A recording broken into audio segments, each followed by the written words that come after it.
I think that seeing it from beginning to end is really important. The work is kind of these tiny little tidbits or little vignettes of things that are stuck together one after the other. And there was one idea early on that these things could be moved around. So it's like an anagram of the body, that these things could be moved around and you could see them in whatever order and get this picture of what this body is. But as I was working more and more, I realized that you need to see all of these things and you need to see them in order. So if I showed you the last thing first, it wouldn't have the impact that it does by having it last.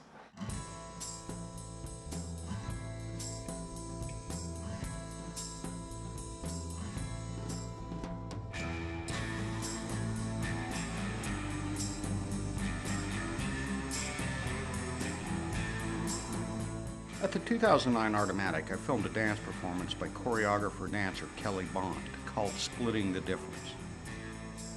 When I asked Kelly for an interview for this film, she was a little reluctant. Her biggest fear was that I would use only the most exploitive elements of her performance, robbed of any context of her work as a whole. As it turns out, her fears were well grounded. So I think that it's just wanting my work, because it's meant to be a live performance. When it's filmed and it's shown that way, it's wanting it to be presented in a way that could hopefully speak to its actual qualities. Even as I filmed, I was struck by what I was capturing as I looked in the viewfinder. Already I was calculating the ways I could bend those images to fit my own narrative ends.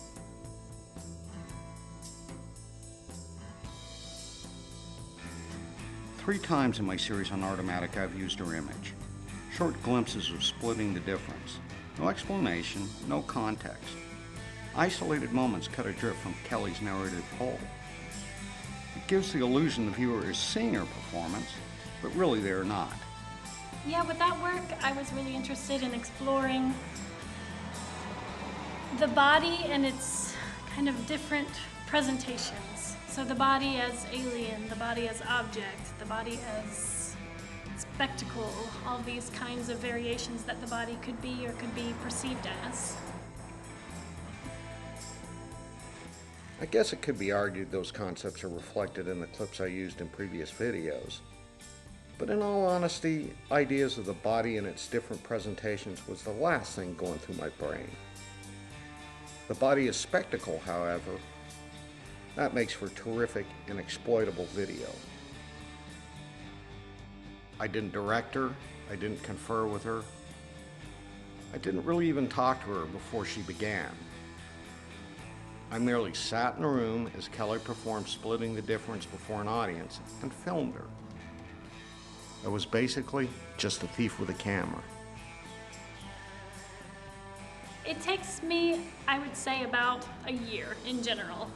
A lot of times in the past, my work has developed from an idea that I had from reading. So often I'm reading something and then an idea strikes me and I go from there. I read more things, I watch films, I watch other people's work. I go into the studio and I see what comes, and actually the physical, even though my work as an end product, if you would say that, is a physical manifestation of those ideas, it actually takes me a really long time to find the physical part of things, the physical side of things. There's a lot of talking and reading and writing that goes on in the beginning.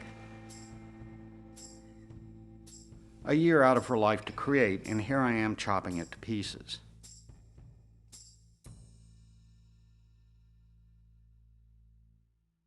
It isn't like I said to myself one morning, gee, I'm going to take Splitting the Difference and distort the hell out of it. In movie making, that's just the nature of the beast. Take the most visually compelling and discard the rest.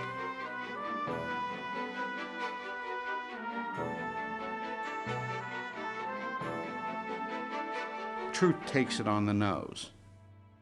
It's a lie, reality reflected back in a funhouse mirror. A trick of editing and camera mechanics. Smoke and mirrors. But it is a dangerous lie, because film feels so goddamn true.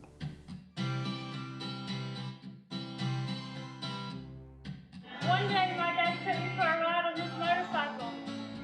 I said, faster, Daddy, faster! Faster, Daddy, faster! Faster, Daddy, faster! Ooh, Daddy, not so fast!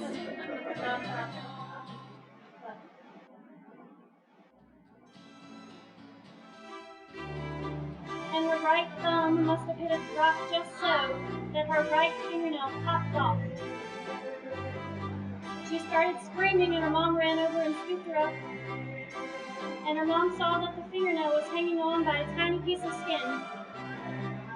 So she grabbed the fingernail, ripped it off. Everyone has a story to tell.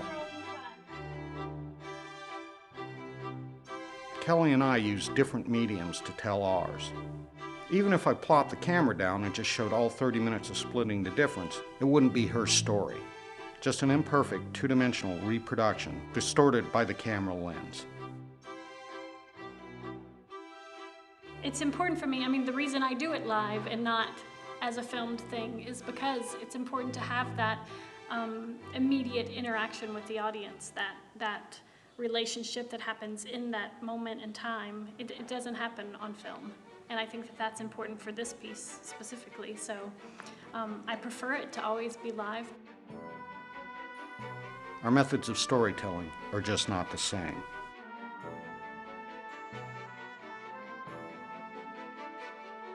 As I confessed in an earlier episode, the Girls of Artomatic isn't even the real title of these pieces. And now, the time has come to reveal the true name: Stealing Art.